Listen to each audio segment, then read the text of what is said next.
Good morning, everyone, and welcome to another Tech Tuesday. This is Brian Goodman, and I'm thrilled to share with you guys today some of the new mobile properties that we have in CMaps Plugin.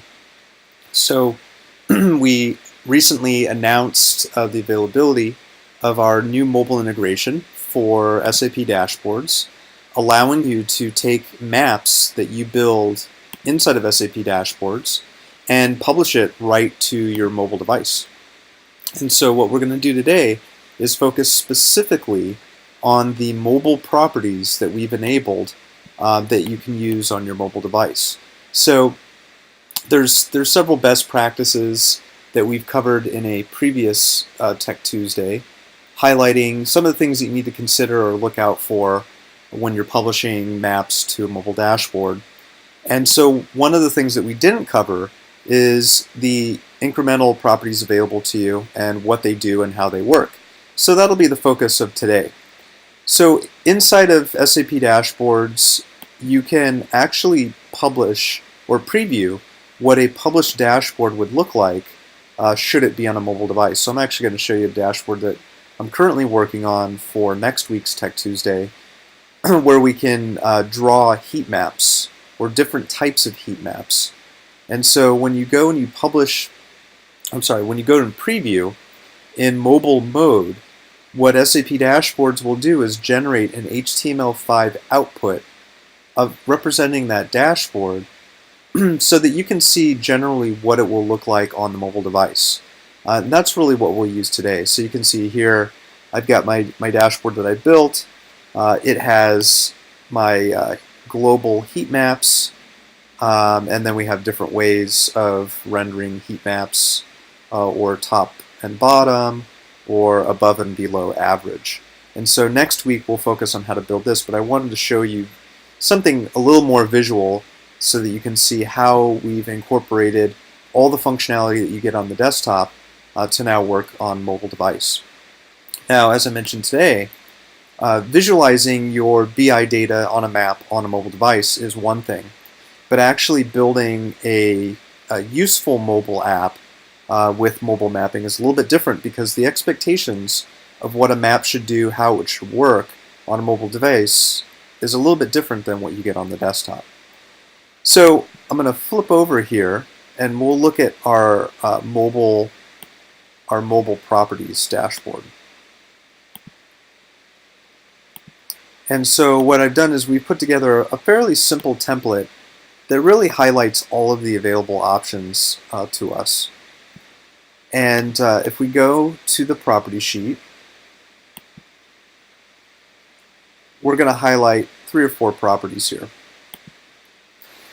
So we have 3 properties that will, for our purposes today, that we'll focus on. One is current location. So when you're using a mobile app, generally most modern mobile apps will use your current location to help customize the experience or interface. And so we see that as not really being much different for mobile use. So you have the ability to bind the current position of the user to a spreadsheet. Now, when you bind that current position, it is going to give you the latitude and longitude for the current position. And that information may or may not be of use to you. So what you can do is you can actually combine current position with our reverse geocoding to theoretically obtain things like zip, state, city, and other administrative information so that you can potentially use that data to restrict or customize the data that comes down from your BI queries. So once again, you can use reverse geocoding and the reverse geocoding capabilities to not just get lat long, but actually get useful information. Now, current location will only work when you've published your dashboard into Business Objects. Current location will not work for testing. So generally you want to either manually enter some data or ensure that you know that current location property will not work in preview mode. because it needs an IP address, and HTML5 needs to know where you're at to get current location. Okay, so that covers current location. The second feature that we've added is directions.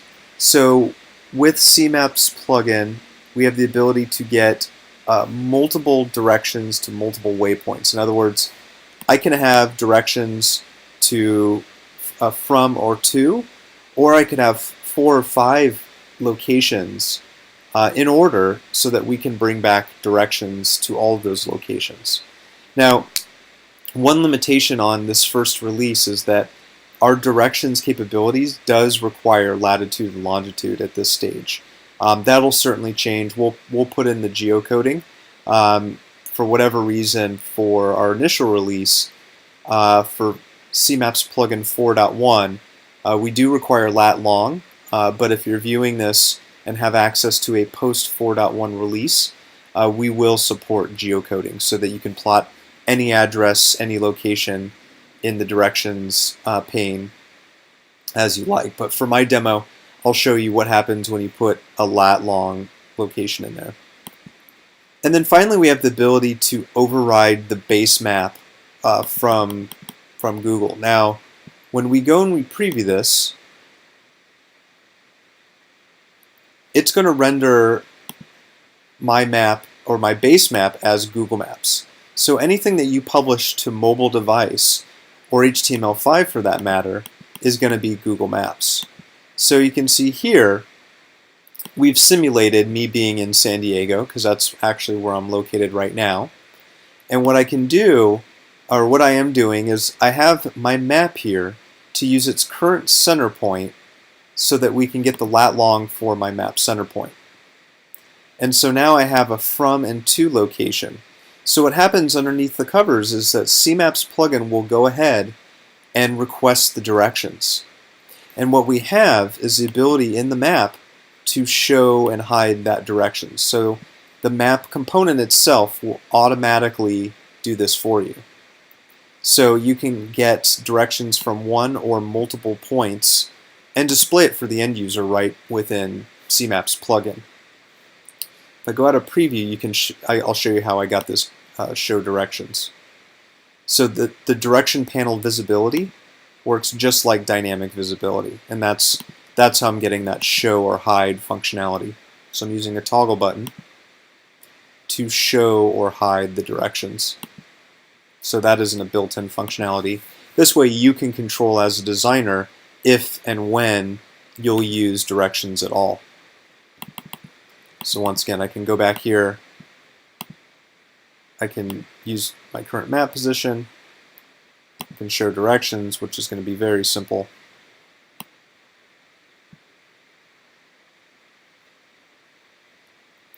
And that's pretty much it. So once again, we're relying on Google's directions capability to provide us with, the best potential route to go from point 1 to point 2. We can even get fancier if we wanted by changing icons. So if I wanted to change my from, and so if we said flags, I can go into my map, change my icons, and I can even use icon keys to dynamically change my icons here. We'll see if this works. I hadn't actually tested this before the Tech Tuesday. Nope, of course not. So let's go ahead and manually change this. Oh, maybe we need to change it to flags start. May help if I name my locations correctly. So let's try to re-preview this.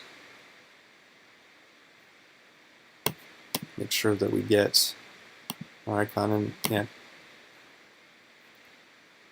Of course, it's not going to show me any love while we're trying to demo this. But needless to say, you can change your locations. I'm not sure why this specific one is not working the way that it should. we'll try a different one here. So we'll go and try, let's try cube and see if that works.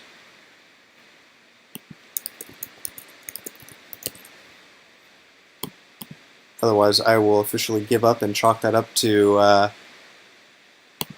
not. Oh, there we go. Okay, so yeah, we can change the icon type. So I'm not quite sure why the dynamic icon types aren't working right now, but needless to say that you can theoretically change your icon types for start and finish icon, and so with the mobile integration here, as I mentioned before, really the goal is to try to continuously add new capabilities to CMaps Plugin where mobile utility meets mobile analytics. So we've gone through the effort to make sure that all of the properties, excluding only a couple that don't really make sense for mobile, operate correctly inside of CMaps Plugin on iPad. And then, of course, as requests come in, as demands increase for mobile dashboards and mobile location analytics, we'll certainly be able to fill up this tab with new mobile properties that really make this component more useful on the iPad inside of SAP dashboards.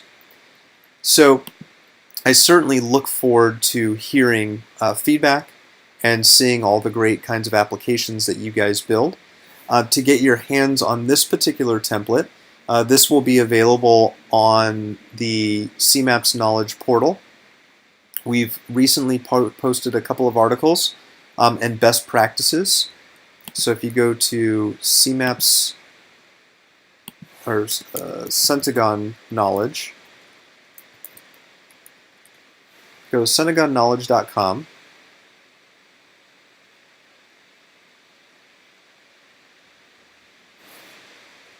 And then we should see the most. So you can see that we've got a couple of brand new articles. So preparing to mobilize your CMaps plugin enabled dashboard and CMaps plugin mobile properties. And if you go to the actual CMaps Analytics app knowledge page, we will actually have a new mobile section. I know it'll go, by the time you get to this, you'll be able to view a mobile section that has all of the new mobile articles and knowledge related to our integration for CMaps plugin. Now, once you have your dashboard ready to go, you can actually save this to platform as desktop and mobile. So if you don't have SAP BusienssObjects 4.1 yet, but want to be able to test and utilize this functionality just to verify and validate the functionality, definitely contact our support team at Centagon Solutions, or our sales team, and we can certainly get you guys access to our sandbox instance so that you can test the new mobile capabilities and be able to publish and utilize this on a mobile app. So once again, you do need the BI 4.1 version of SAP dashboards, and you need a BI 4.1 server to be able to develop, publish, and utilize this on the iPad. So hopefully with that, you have everything you guys need to start building and publishing your mobile dashboard. So with that, I leave you guys to a great Tuesday, and we'll see you next week when we cover heat maps. Thank you.